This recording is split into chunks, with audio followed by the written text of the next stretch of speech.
F1 in Pubs, the podcast that gets everyone talking on it as well as about it. Hello and welcome to the F1 in Pubs podcast for, and let's get through it together, the Valencia Grand Prix, the European Grand Prix, should we say, technically. My name's Hadsley, and alongside me, I've been told I don't talk to you enough, Manish, so alongside me is Manish Patel. We're here for Valencia. We're trying to get through it with the F1 in Pubs drinking game. We have an F1 in Pubs hashtag. We have people mooning and sort of making faces at me as I start, but that's part of the atmosphere. I'm going to be honest, because I can't throw my voice and do impressions, but we are a bit down on numbers today. A couple of, not as many people. I think that's Valencia's fault more than anything, because it's not the greatest race, and maybe people there's some sort of football match on later, then maybe they're sort of stalling themselves and coming for later, but we do have some people here. We'll be running around talking to people. Manish, then you get the first question. Are we going to enjoy today or just tolerate it? Well, in the past we've seen dual Grand Prix at Valencia, you have to say, but we've got a mixed up grid, so you never know what could happen. Hopefully, fingers crossed, we have a decent Grand Prix. Would be nice, wouldn't it? Pirelli have been great this year, making dual tracks into great tracks. Barcelona itself is a big example. So maybe you can't place any bets on a boring race, as much as fans are probably saying I hate the track, it's boring. If you look on Twitter, the consensus of opinion is great performance for Vettel yesterday, rubbish track, or I'm glad Hamilton didn't get a penalty, I hate the track. They have to sort of qualify every tweet or Facebook or whatever with how much they hate the track, and it makes me laugh a bit. But we've had qualifying was interesting rather than exciting. I say thank goodness Hamilton didn't get a penalty. Yeah, very much so. And we've seen Maldonado's qualified third. Yeah. Kobayashi, we've seen what he can do at Valencia. We saw, I think it was 2010, where he managed to get past Alonso, which didn't please the home crowd. But yeah, I reckon we could see one or two surprises, and let's not underestimate the Lotuses as well. The Loti, whatever you call it. Everyone seems to be tipping Grosjean in front of Raikkonen, and that's weird to me, because I thought Raikkonen, one World Championship and behind him, would be the tip to be the 8th driver to win a race, but everyone seems to be going for Grosjean. Do you agree? And I know Eddie Jordan, he's tipped Roman Grosjean to win today, so nice. be interesting to see whether that's the case. Nice. Okay, then we have other people here. We should wander around and do our bad Martin Brundle impression, as it seems to be my little catchphrase. I don't think we need to wander too far, Manish, don't stand up. But we have James here. Hi. Hello, James. We're going to ask you the same sort of questions. Are you looking forward to this race? Are we just going to get through it together? Is it going to be exciting, or is it going to be more procession? Tell me. No, I think it's going to be good. I think judging by the races this weekend, I think the safety car might win. But watching the support race. Oh yes, indeed. Yeah, I think it was going to be a great race. And I also second about Grosjean. I think he is fast, and he's constantly got a smile on his face. He's a driver who wears his heart on his sleeve, and you can tell he's like a kid in a candy store. Nice. And he's had a bit of bad luck. Few more cliches, go on. Kid in the I don't know. Heart in the sleeve, kid in the candy store. All run out of them already. That's right. You can get your job as a commentator, because I think you can slip into them. It's what they fall into cliches, and they're trying to think of something else to say. Nice, but carry on. I'm only here to ridicule you. It's for fun. But we like your opinion, so carry on. Grosjean, 40 under's been really quick. Yes. I think I would kind of quite like Massa to catch up a little bit with Alonso, but Massa sympathiser. You obviously haven't heard the podcast already. A little bit, because he's let's face it, he's not exactly had the best luck recently. He's not everybody can say they've had a bolt in the head. So well, yeah, you're putting it down to the accident, then that's why he's lost performance. Not. But even the commentators are sort of saying it looks like he's got a little bit back. So maybe he has got a bit more confidence. All I've seen him this year, and it's maybe just a director thing, is just when he has incidents, spins in practice, crashes, that sort of thing. But is the argument that the car is more suited to Alonso and it's not really for him? I think that's what everyone says. I mean, it is Alonso's team, isn't it? It's been moulded around him, so Massa's got to do the best with what he's given, I suppose. Right, we're just about to start the parade lap, so I'm going to have to cut you off, I'm afraid. But we'll be back during the race and after the race for opinions. So I'm going to wander around and probably talk to the boss and his new friend. Peter's eating. Hello, Peter. Very quickly. You okay? Are you talking? Very well. I'm going to barge in on Martin Brundle. Manish has come with me. It's nice. Yeah, you can come in now. I'm just having my lamb kofta. That's nice. We're starting the formation lap, so please keep it brief, and I will find some more people people to talk to later. But are you looking forward to this race? Are we getting through it together? Of course, we've got drinking games to talk about, and don't forget, I will talk about after the. Well, we won't be long for you on the podcast, but after the race, we will talk about what the F1 in pubs are planning for Silverstone. Very exciting plans. Of course, we can. It's going to be great. Yes, there's a nice little pub crawl in one pub, so we'll talk in depth about that in a bit. Stay tuned for that one if you can tune a podcast. Anyway, what do you think about the race? Is it going to be exciting or boring? Well, as the race footage broadcasts some footage of girls in bikinis, it's swimming poolside. You can watch the race on the swimming pool. It's just the weirdest thing ever. Anyway, that might be the most exciting thing that happens. But if it's as close as it was in qualifying with DRS, I think that we might be in for a decent race. I still think it looks like a very dull container port. No, it does. You can argue. So we've got Bob here. Bob thinks it's a fantastic track and a fantastic venue. Don't you, Bob? You think it's a fantastic track, a fantastic city? Well, I think the city itself is quite good, particularly from the tourism point of view. Okay. But the track is in need of more adhesion. They want to stick the cars on them so they can go faster. Yeah, that's true. That's a good point. So you think it's a rubbish place. You think it's a nice place. So you can fight while the race is on. Let's say we haven't got long. I'm rushing you through. Thanks for taking a big bite of food while I said that. So you can't really. You have to feel while you swallow. Said that before. No, don't do that. Anyway. So yes, where were we? I'm not sure. Who are people backing for winners? I'm just going to go for Vettel because it's mostly the whole cities are winning this year, apart from the last race with Hamilton. But I think we've got a good drinking game. We should quickly mention it. I think adding the swimming pool shot. How many times are we going to see the girls in the swimming pool? Oh yeah, there were so many variables on this drinking game. Yeah, there were so many great ideas that came in. We got drink when the lead changes. Well, that's not happening. Team radio message broadcast. Okay, so that's going to happen quite a lot. A driver complains of a lack of downforce grip or buttons in the race. So footage of celebrity or driver's girlfriend is broadcast. Well, buttons in the race. So I don't know if Nicole Pussycat Doll was here. Is it Nicole searching as your Pussycat Doll? Yes. Yeah, that's right. I got worried about that. McLaren botched a pit start. Okay, everyone's going to be wasted. Anyone gets a drive-through penalty? Probably not here unless it's speeding in the pit lane, because there's going to be no overtaking based ones, are there? When your favourite driver gains a place, well, not really, it's Valencia, or wins, unless you're a Vettel fan. So we'll have a few drinks through the race. It'll lighten things up a bit. Okay, so we're coming up to the grid now, so I'll probably go sit down. Thank you for your opinions, everyone. Have a great race. And we'll see you during the race for some comments, after the race for some opinions. Thanks, Bob. Bob's gone there. So yes, we're just coming up to the grid now. Manish, final prediction. Oh, Tim's here. Hi, Tim. Hello. If you're doing social media, sorry? Have you got any Wi-Fi? Get the Wi-Fi so I can do the media. Yes, social media comments at the hashtag F1 in pubs. It's probably for the next race telling you on the podcast, but we'll be reading some. I've already had a comment from Matt King, who thinks he's what did he say? I'm just getting it on mine. Matt King says he's pumping for 8 different winners in 8 races, and he's going for Grosjean. Opinions and F1 in pubs, or F1 in Brum, which was the person we just talked to, agrees. So do you agree with Grosjean? 8th different winner from the 8th race, Manish? Oh, so very quickly, just say yes or no. No. Okay, thank you. I'd love to. Yeah. Love to see an 8th different winner, but I think Sebastian will run away with it. Of all the people, it's going to be Sebastian, isn't it? Because, he likes ruining our fun. We saw that last year, every damn race. Okay, we're taking the grid, the lights are on, and we have a start in Valencia. Yay.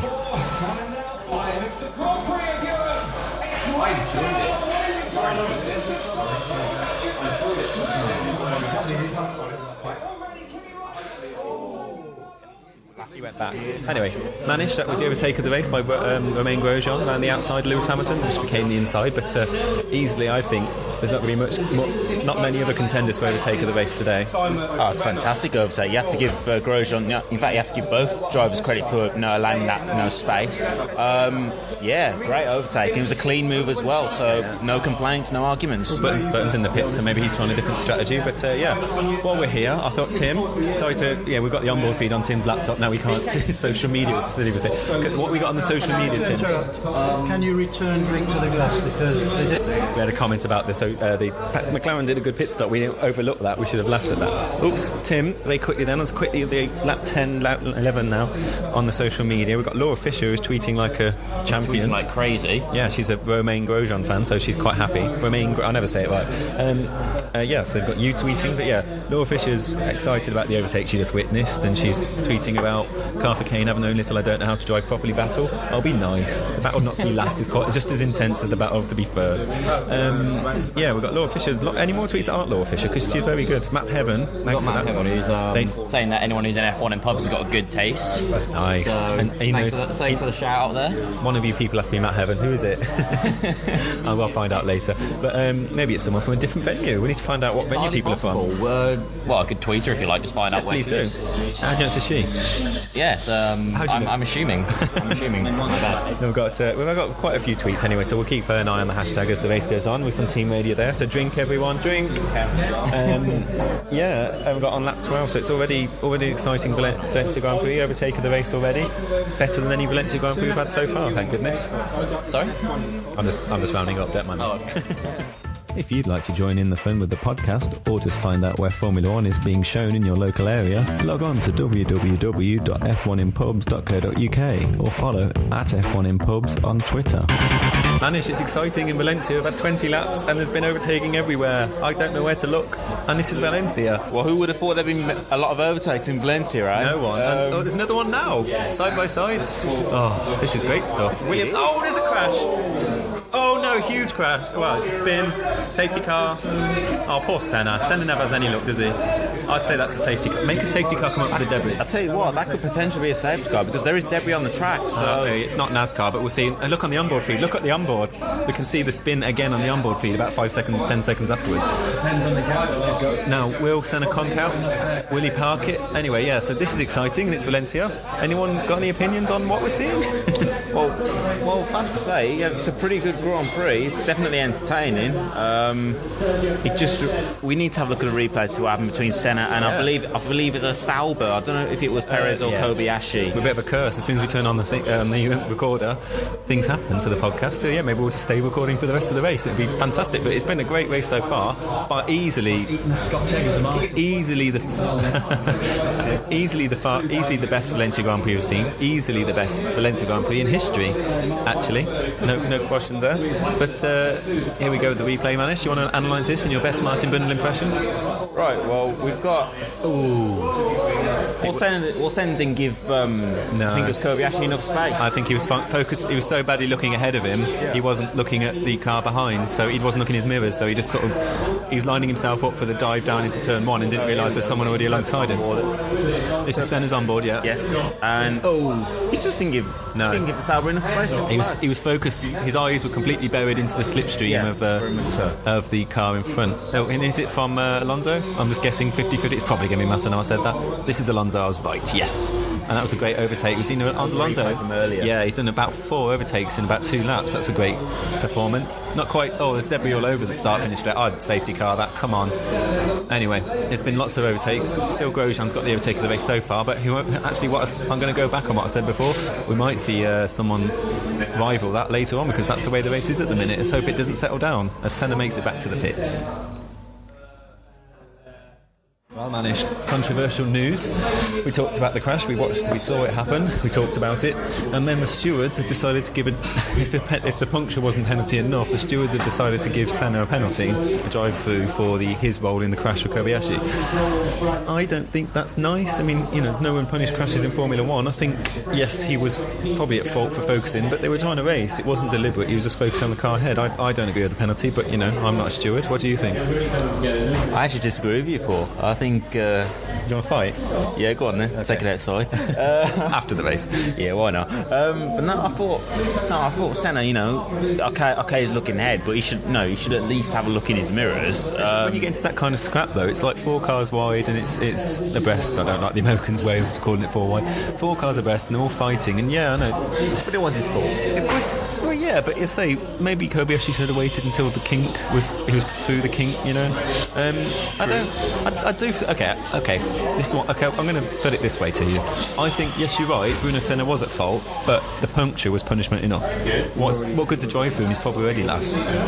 True. You make a case there, but I still maintain that it was Senna's fault and he deserved a penalty. I say yeah. But he's already had his race ruined. So there's no point. He's not going to salvage anything anyway. So it's like, what's the point in the drive through? I know they've got to show equality in these sort of situations, but I thought the puncture was enough, as I said. So it's a bit weird that they feel the need, but you can't argue with the stewards. You just do your drive-through. So what can you say? So I guess we'll have to ask people after the race what their opinions are. Yeah, very much so. Any other issues? Any other issues? What's on the hashtag? We've got lots of people. Tim, hashtag. The hashtag, people talking about Senna's amazing recovery despite the spin. Oh yeah. Bit of drifting going on. I'm going to come over. A little bit of drifting.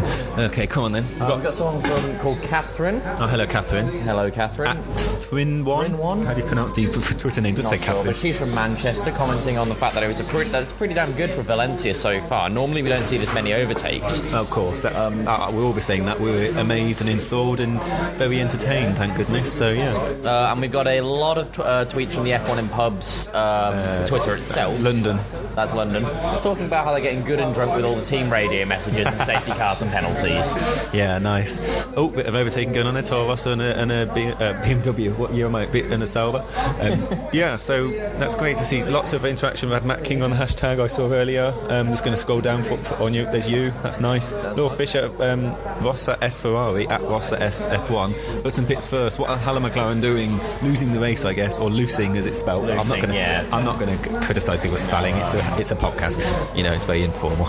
Yeah. So we had some good interaction. Please keep it going, and please do tweet us at F1 in pubs. Oh, we swapped. So I was just talking to the hashtag. Was James is annoyed because I sat in his seat to talk to the hashtag? Sorry. I want to see you back. All right, go on then.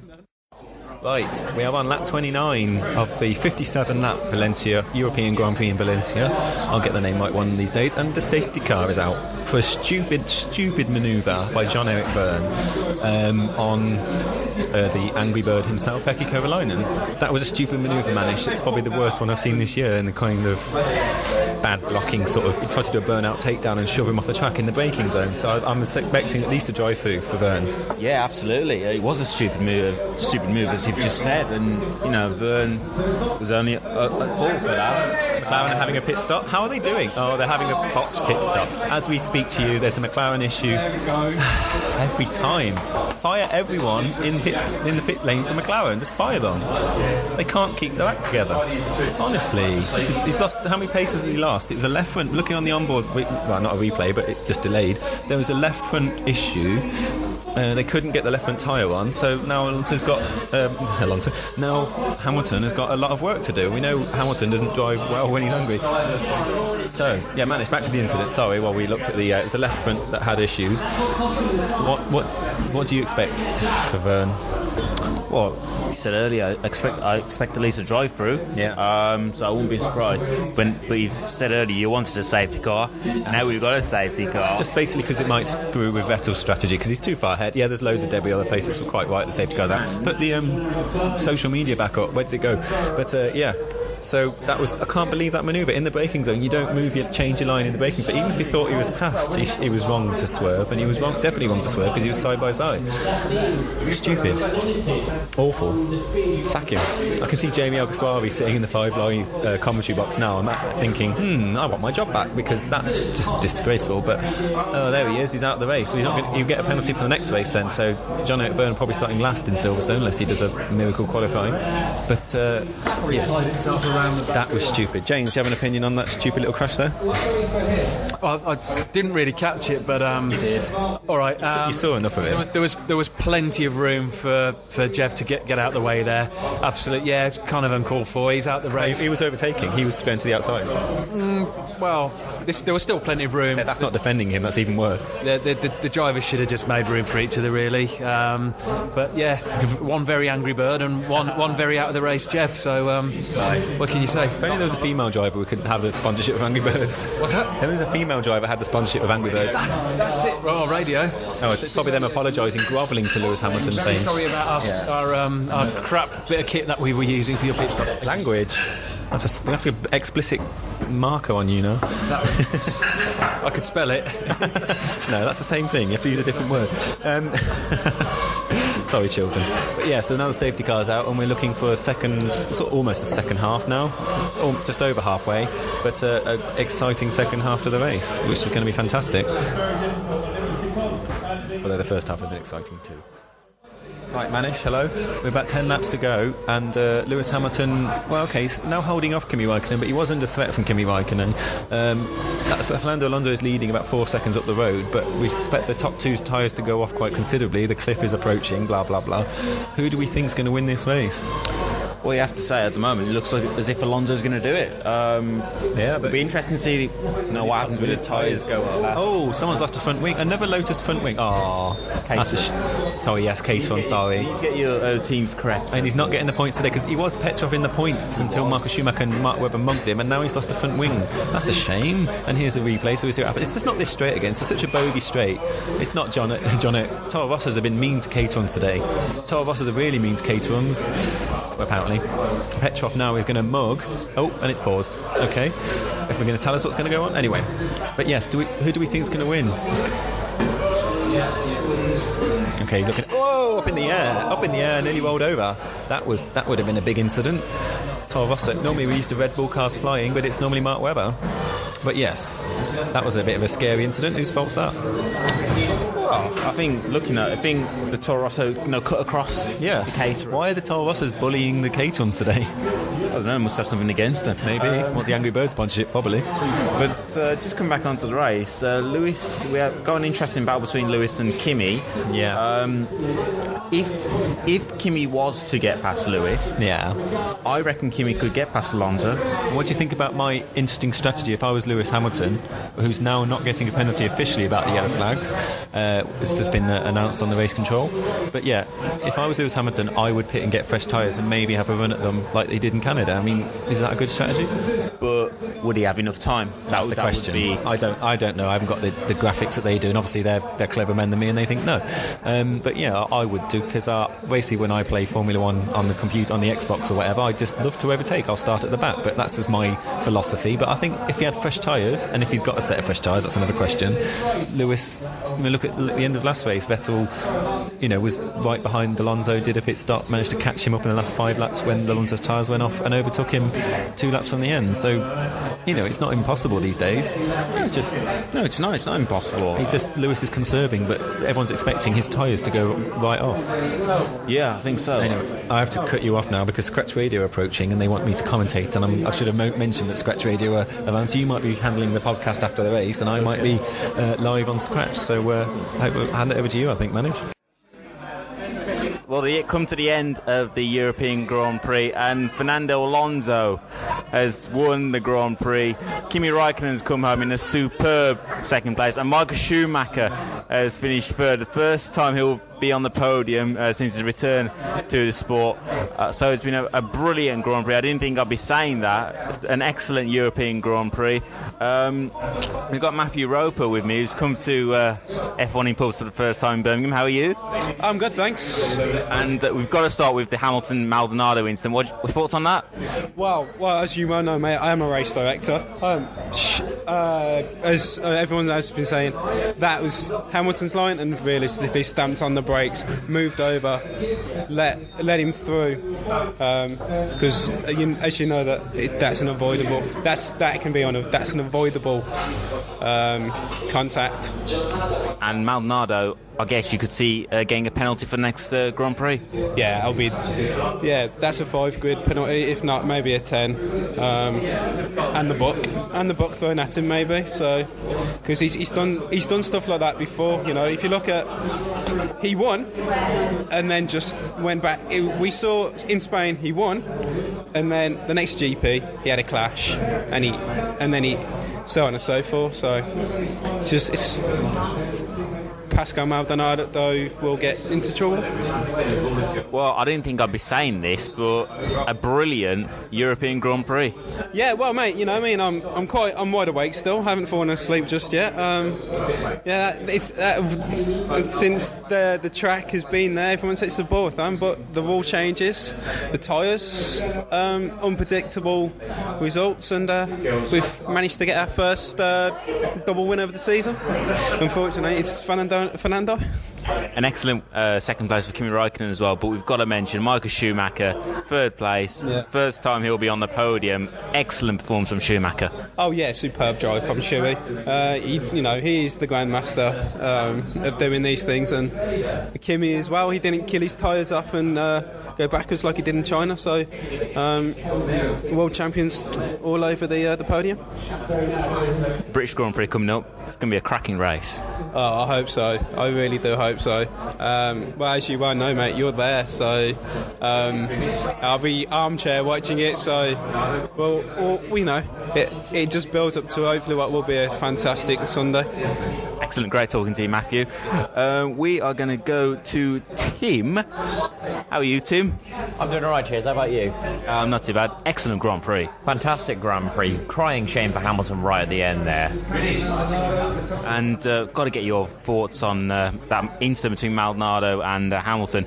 Maldonado's fault, wasn't it? Clearly, I was just doing some reading on the Formula 1 Reddit, and someone suggested a race ban for not even attempting to turn, and I completely agree. I ordinarily like Maldonado, but he didn't even attempt to make the turn, and when he was off the track beforehand, he should have pulled back. And you could see Maldonado at least getting a penalty ahead of the British Grand Prix. Oh, without a shadow of a doubt, easily. It's just a shame, but enough of my ranting. And Fernando Alonso has stopped out on track. Not enough fuel, looks like. But Tim, what have people been saying on Twitter? Well, they seem to be generally amazed that Michael Schumacher has come in third. Obviously, this is his first, podium since his return to the season. Sorry, just keeping an eye on Alonso here. Yeah, it does look like he's run out of fuel. But the overall consensus seems to be that people aren't happy with Maldonado and that people are shocked at how well Schumacher's done. Obviously, we had some things earlier about Vettel unfortunately dropping out, which again was a shame, seeing as he was really far ahead. There you go. One fluke aside, Maldonado's a liability, according to David Orse 79 on Twitter, who's from Birmingham. Okay. Who else we got? We've got Tony Martinez saying, "Come on, Michael." That's from he's quoting F1 in pubs. Okay. So yeah. So to summarise, really on the Twitter feed, angry at Maldonado, shame for Button, well done Alonso, and Valencia's not been so boring. Three new tweets apparently. Outstanding drive from Alonso's radio, according to Vicky Selwyn. I can't pronounce her name, but it's F1 Obsessive on Twitter. Oh, okay. And Laura Fisher again saying, best race ever. What the hell, Valencia saved it. And F1, just being crazy this year. Yeah, that seems to be the consensus on Twitter. And surprisingly, we were treated to a fantastic European Grand Prix. Yes, very, outstanding. Very, very different from the normal thing that we'd get. Normally, as I said earlier, we wouldn't see any overtakes, but this race full of them and full of crashes and full of all sorts of failures and whatnot. Well, team, thank you very much for talking to us. No problem. Paul Hadsley is back from Scratch Radio. An entertaining and fantastic Grand Prix. I've just commentated like I'm blooming Murray Walker. I can't believe it. I mean, what do we think? I can't believe Pastor Maldonado. That was just ridiculous. He had all four wheels off the track, and I think should have cut the track. I mean, I get annoyed when people cut the track like that, and yes, there's speed bumps there, but Maldonado should have just cut and given the place back and tried at the next corner. But to press the issue like that while you are off the track, it's stupid. Even if he'd made that overtake, they would have taken it off him because he had all four wheels off the track.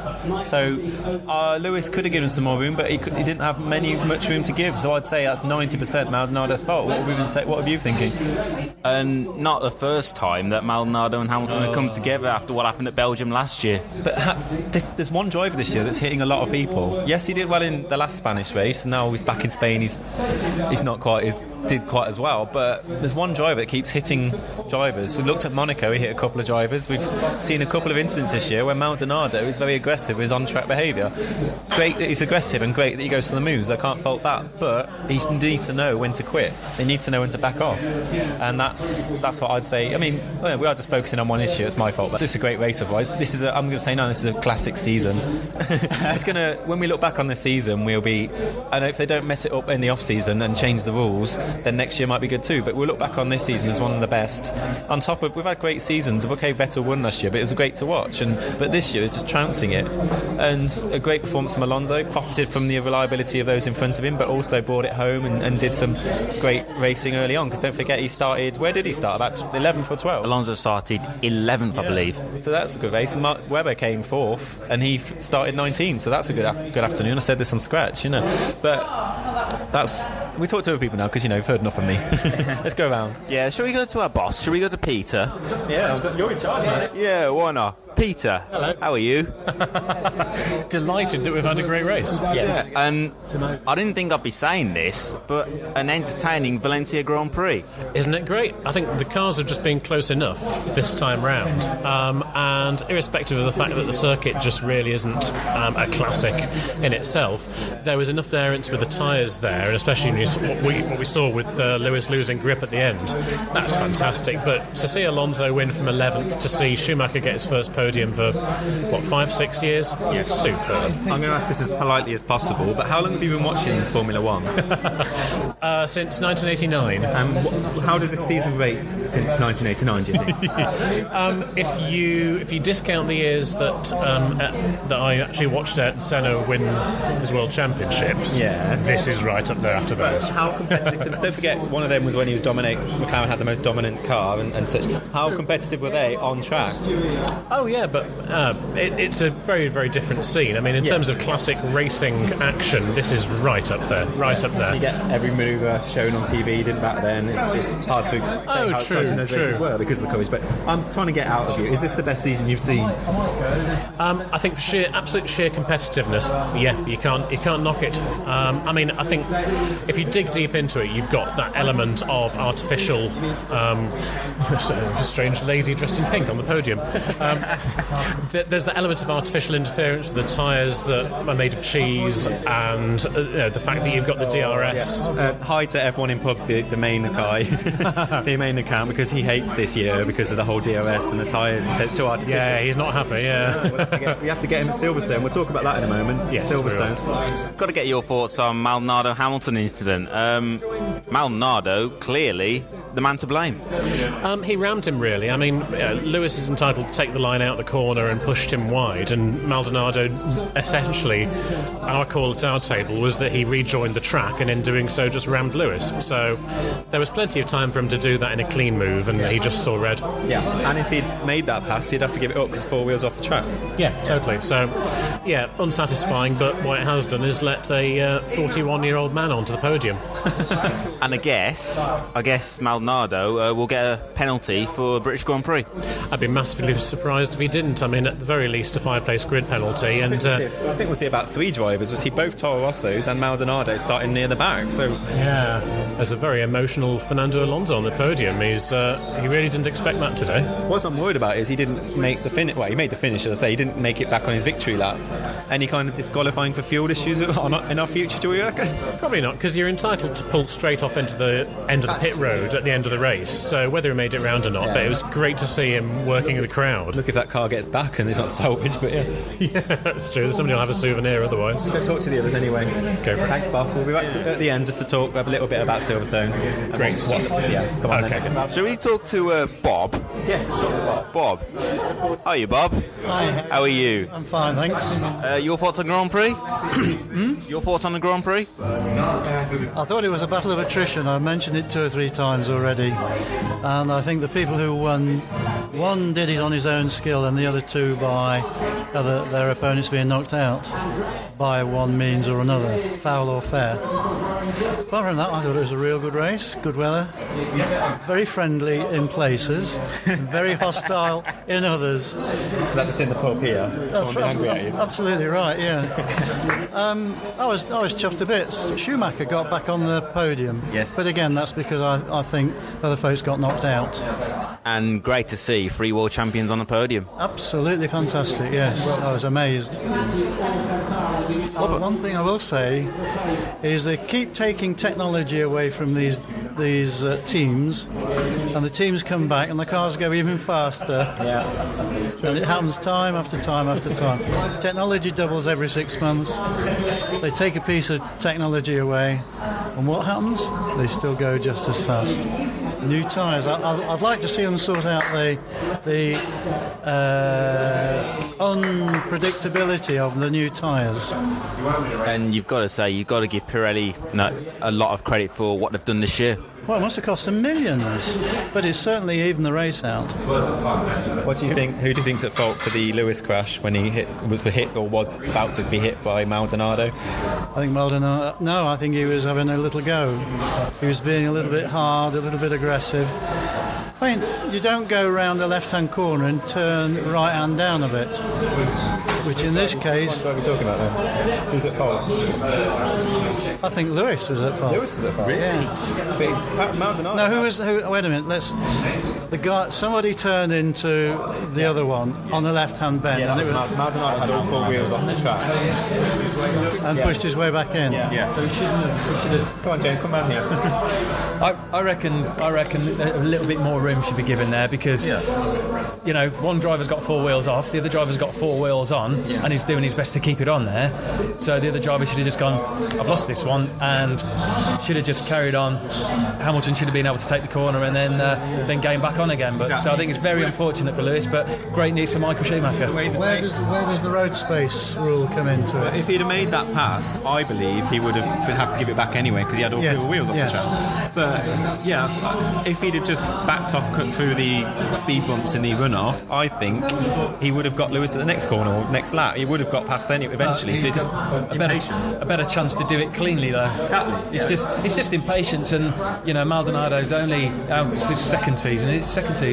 Yeah. So he's still getting his racecraft up to. He's 21 though. He's not a young driver, is he? And he has, and let's be honest, Maldonado has made no erratic errors, hasn't he? He's had his taste of victory, and I think he perhaps is a little bit over eager to beat somebody else. but that's the name of the game. So, it's not like Senna was there threatening him, so it's not a teammate thing. Not really, no. Well, let's come on to talk about one success story today. Michael Schumacher back on the podium for the first time since his return from his retirement. Really awesome. I know for a fact through a friend of mine who's a huge Michael Schumacher fan who managed to get a chance to chat with him that he was a really chilled out, really nice bloke, and I think that's the difference in Michael Schumacher now, is that he's been there and he's done it. He came back into it probably because he missed it. He said right from the start that it's going to take at least 2 years for our car to be competitive. They've got that. He's got a fellow countryman as a teammate. So and I think he's quite happy, and he's proven the point that if you don't panic about things, sorry to use the don't panic thing, but keep calm and keep calm and Schumacher on. Yeah. And this result could potentially turn Schumacher's season around. It's certainly going to give him a lot of confidence. It's going to give the team a lot of confidence. And when things like that happen, I'm sure the atmosphere in the team will change for the better. So when things are going great, then that's the way it seems to go. I mean, Red Bull are a perfect example of that. But see what happens. Bring on Silverstone. And Sebastian Vettel, no. What went wrong? Didn't finish. That's the obvious. I mean, he actually, I've witnessed him when he had a crash at in a practice day, and he just literally stood there, didn't talk to anyone, and looked at where he'd come off, and just analysed it for 20 minutes. Didn't talk to anyone. So his walk back, I'm sure that was, I'm sure that's all he was thinking about. But Can I ask a question about what Pirelli are going to do about the assumption that you cannot predict when their tyres run out and drop dead? Well, I'd just keep it as it is, to be honest with you. I'm sure you'd say so. Okay. Seems to be working pretty well. Yeah. The softs seem to be doing the job, don't they? And they're staying in there.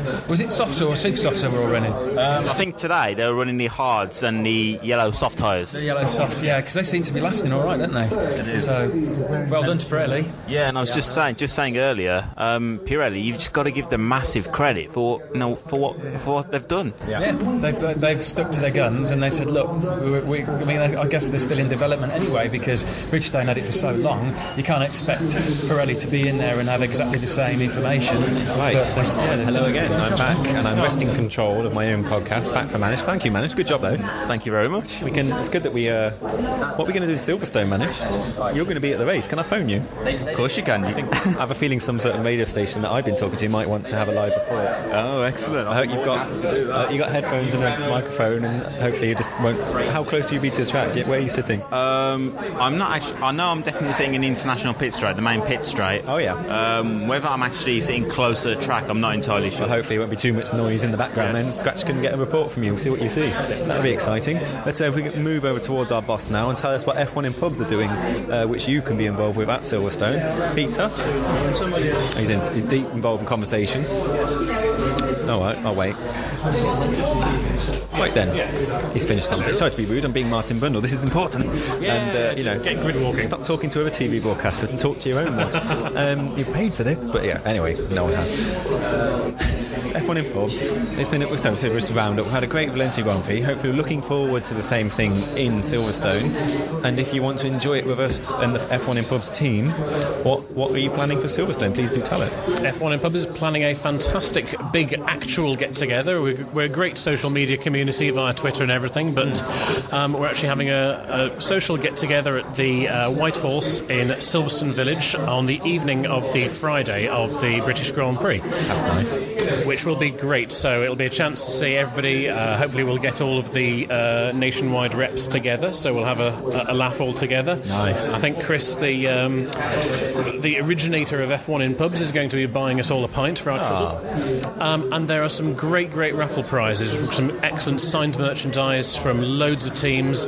The White Horse is pitching in some merchandise as well, I understand. It's going to be a great event, at minimum 150 people. Wow. So it's really well worth attending. Sign up via Facebook or Eventbrite or the F1 in pubs website. Nice. And what happens? You don't want to get obviously too wasted when you've got a Grand Prix, 2 days of Grand Prix ahead of you. But I mean, it's going to be more of a social event than a drinking event, or will there be drinking? A bit of both, really. A bit of both. Just great to get together and see all the fans who've been turning out and watching in pubs as a community. And superb. And Silverstone is Silverstone. It's always magic. The only thing that makes me sad is the only person who can't make it is me. Manish is going. Hopefully, with some sort of podcastable event. Hopefully, some sort of podcast will turn up from it. So Manish will be there, probably podcasting you and the boss, and you're going to be at one big clique, and I'm going to be left out of it. So I'll be left out.